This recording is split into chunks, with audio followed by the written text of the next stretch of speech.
السلام علیکم YouTube family, کیسے ہیں آپ سب لوگ؟ اللہ پاک آپ سب کو اپنے حفظ و امان میں رکھے۔ تو ہم اپنا آج کا ولاگ شروع کرتے ہیں۔ آج میں آپ لوگوں کو تھوڑا سا اپنی ڈیلی روٹین کے بارے میں بتاؤں گی اور کچھ ڈیلی روزمرہ کی باتیں بھی ہوں گی، تو آپ لوگوں نے ویڈیو کو اینڈ تک لازمی دیکھنا ہے۔ آج کی ویڈیو بہت اسپیشل ہونے والی ہے، خاص کر آپ کے اپنے لیے اور آپ سے جڑے دوسرے لوگوں کے لیے۔ تو جی آج ناشتے کے بعد تقریباً ابھی 10-11 بجے کا ٹائم تھا، 10:30 کا ٹائم تھا، تو میں نے دوپہر کے کھانے کے لیے دلیا رکھا۔ تو دلیے کو بھی آپ کو پتہ ہے پہلے بھون کے بنایا جاتا ہے، ہر چیز کو اتنا بھونا جاتا ہے، بھونتے بھونتے بیچاری لڑکیاں جو ہے نا وہ خود ہی بھون جاتی ہیں۔ خیر دلیا رکھنے کے بعد پھر ساتھ ہی میں نے کپڑے پریس کرنے تھے، تو میں نے ساتھ ادھر کچن میں دلیا رکھی اور یہاں پہ میں نے کپڑے پریس کرنا شروع کر دیا۔ پہلے بچوں کے تھوڑے بہت کپڑے تھے وہ پریس کیے، اور پھر اس کے بعد جی ان کے دادا ابو کے کپڑے تھے، ان کو میں نے سوچا کہ تھوڑا سا پریس کر کے رکھ لیتی ہوں، کیونکہ ایسے ہی ہوتا ہے کہ ساتھ میں کچن کا کام بھی ساتھ ساتھ چل رہا ہوتا ہے اور ساتھ میں دوسرے چھوٹے موٹے کام بھی ساتھ ساتھ ہو رہے ہوتے ہیں، اور پھر ساتھ میں بچوں کو دیکھنا وہ تو پھر 24 گھنٹے ہی چلتا رہتا ہے ساتھ ہی ان کا کام۔ تو یہاں پہ بچوں کو میں نے کارٹون لگا دیے تھے، وہ کارٹون دیکھ رہے تھے، تو میں نے ساتھ میں کپڑے پریس کر رہی تھی، ساتھ میں اپنا دلیا دیکھ رہی تھی۔ اچھا آج اگر ہم تھوڑی سی بات کر لیں سیلف کانفیڈنس کی، اگر تو آپ میں سیلف کانفیڈنس ہے، آپ کو خود پہ یقین ہے، تو آپ کچھ بھی کر سکتے ہیں۔ لیکن اگر آپ کو خود پہ ہی یقین نہیں ہے، آپ کو اپنے آپ پہ ہی بھروسہ نہیں ہے، تو پھر آپ کچھ بھی نہیں کر سکتے زندگی میں۔ اگر آپ نے کچھ کرنا ہے، کچھ کرنے کا ٹھان لیا ہے، ایک تو اس میں آپ ہمیشہ مستقل مزاجی سے اس کام پہ لگے رہیں، تو انشاءاللہ آپ کو کبھی نہ کبھی اپنی منزل مل ہی جائے گی۔ اور دوسرا یہ کہ جو دوسرے لوگ ہوتے ہیں ہمارے آس پاس کے لوگ، ان کے بارے میں اگر آپ سوچیں گے تو آپ نہ اپنے کام پہ فوکس کر سکیں گے اور نہ ہی آپ اپنے آپ کو پر اعتماد رکھ سکیں گے۔ تو آپ نے کیا کرنا ہے کہ دوسرے لوگوں کی باتوں کو ایک کان سے سنیں اور دوسرے کان سے نکال دیں۔ اچھا جی میرا دلیا بن کے تیار ہو گیا تھا، تو میں نے پہلے بچوں کو شاور دیا، شاور دینے کے بعد میں نے ان کو تھوڑا تھا دلیا کھلایا دونوں کو، پھر میں نے ان دونوں کو سلا دیا۔ سلانے کے بعد اب میرے پاس تھوڑا سا 1-2 گھنٹے کا ٹائم تھا، تو میں نے سوچا کہ کیوں نہ جلدی سے اس ٹائم کو بھی یوٹیلائز کیا جائے اچھے سے۔ تو میرا ایک سوٹ کٹنگ کرنے والا تھا، تو میں نے وہ کٹنگ سٹارٹ کر دی۔ اب یہاں پہ میں اپنے ٹراؤزر کی کٹنگ کر رہی تھی۔ ہماری سوسائٹی کا ایک المیہ کہ جی لوگ کیا کہیں گے، یہ وہ جملہ ہے جو لوگوں کی وجہ سے پتہ نہیں کتنے لوگوں کی زندگیاں جو ہے نا اس جملے نے برباد کر دی ہیں۔ لوگ کیا کہیں گے صرف اس وجہ سے، لوگ جو بھی کہتے ہیں بھائی ان کو کہنے دیں، ان کا منہ ہے، ان کی زبان ہے، جو بولتے ہیں بولی جائیں، ہمیں کیا اس سے۔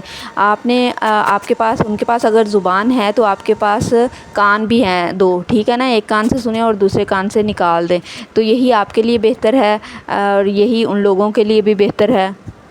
اور اگر بات کریں ہم جواب دینے کی، تو مجھے یہ لگتا ہے کہ ہمیں اپنا ظرف ہمیشہ بڑا رکھنا چاہیے۔ کسی بیوقوف کو جواب دینا یا کسی کم عقل کو کوئی بات کرنا اب میرے خیال میں اپنی انسلٹ ہی ہے، تو میں وہاں پہ اکثر خاموشی ہی اختیار کرتی ہوں۔ جہاں پہ مجھے لگتا ہے کہ اگلا بندہ جو ہے اس کے ساتھ بات کرنا فضول ہے، تو میں وہاں پہ چپ ہو جاتی ہوں۔ تو میرا آپ لوگوں سے بھی یہی مشورہ ہے کہ آپ بھی اس طرح کی صورتحال کو ایسے ہی ہینڈل کیا کریں۔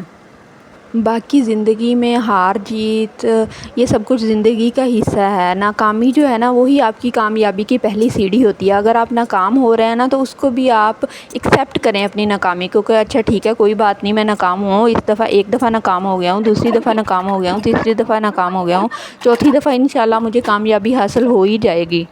اچھا یہاں پہ کچھ مین باتیں جو میں کسی بھی کامیابی کا حصہ ہوتی ہیں، ان میں نمبر 1 پہ مستقل مزاجی، پازیٹیو تھنکنگ اور سیلف کانفیڈنس، یہ 3 ایسی باتیں ہیں جو کہ کسی بھی انسان کی کامیابی کا کہہ لیں کہ تقریباً 80% ہوتی ہے۔ اگر کوئی بھی انسان کامیاب ہونا چاہتا ہے تو اس کو چاہیے کہ اپنی زندگی میں ان 3 باتوں کو لازمی ایڈ کر لے۔ اچھا جی یہاں پہ میں کھانا شانا ریڈی کر لی تھی، اور ساتھ میں عمل میڈم کی فرمائش تھی کہ اس کے فرائز بنا دیے جائیں۔ تو عمل آ گئی تھی جی کہ میرے فرائز ریڈی ہو گئے ہیں تو جلدی سے دے دے مجھے، تو میں نے پھر باقی سارا کام وہیں پہ چھوڑا اور میں نے کہا کہ چلیں پہلے فرائز ہی بنا لیتی ہوں۔ تو یہاں پہ میں عمل کے فرائز جو تھے وہ بن رہے تھے، اور ساتھ ساتھ میں نے کہا کہ چلو چاپ کر لیتی ہوں ادرک لہسن کو، اور یہ سارا کام ساتھ ساتھ ہی کچن میں چل رہا ہوتا ہے. کبھی ایک طرف کچھ چل رہا ہوتا ہے, ہانڈی دیکھ رہی ہوتی ہوں, ساتھ میں کوئی دوسرا چھوٹا موٹا کام, اور ساتھ میں عمل کی شرارتیں تو پھر چلتی رہتی ہیں. لیکن جی عمل کے فرائض ریڈی ہو گئے تھے, میں نے اس کو لگا کے بھیج دیا دوبارہ دادا دادی کے پاس. میں نے کہا کہ جاؤ آپ وہاں بیٹھ کے کھانا کھاؤ, اور اب میں آٹا وغیرہ گوندھ کے سارا کچن کا کام جو ہے میں ایک ہی دفعہ میں ختم کر لیتی ہوں جب بھی کچن میں انٹر ہوتی ہوں.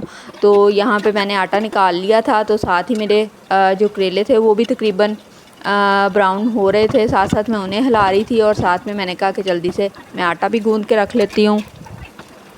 لیں جی اب یہاں پہ میں نے کریلے جو تھے اپنے وہ ڈال دیے ہیں کڑھائی میں. اب کریلے خوب تپیں گے جیسے کہ عورتیں تپ جاتی ہیں کچن میں.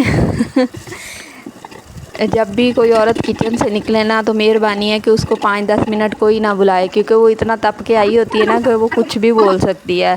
تو آپ لوگوں سے گزارش ہے کہ اس کا خیال رکھا جائے. اچھا جی, یہاں پہ میں نے تقریباً آٹا گوندھ لیا تھا اپنا, اور اب امل میڈم جو ہے پھر سے آ گئی تھی, تو میں نے اس کو کہا کہ چلو بیٹا جلدی سے جاؤ فریج میں آٹا رکھ دو. چھوٹے موٹے کام جو ہے وہ میں امل کو کہتی رہتی ہوں ساتھ میں, تاکہ اسے پتہ ہو کہ جی اس نے ماما کی ہیلپ بھی کرنی ہے تھوڑی بہت. تو اب میں نے برتن واش کرنے تھے جو کچن میں اکٹھے ہو گئے تھے سارے, ان کو واش کرنے کے بعد تو پھر میں نے چولہے کی آنچ سلو کر دی. سارا کچھ مکس کر کے اس میں کریلے وغیرہ ایڈ کر دیے تھے, نمک مرچ پیاز ہر سارا کچھ تڑکا لگا کے, اور کریلے ایڈ کر کے آنچ سلو کر کے میں نکل گئی تھی. اللہ حافظ.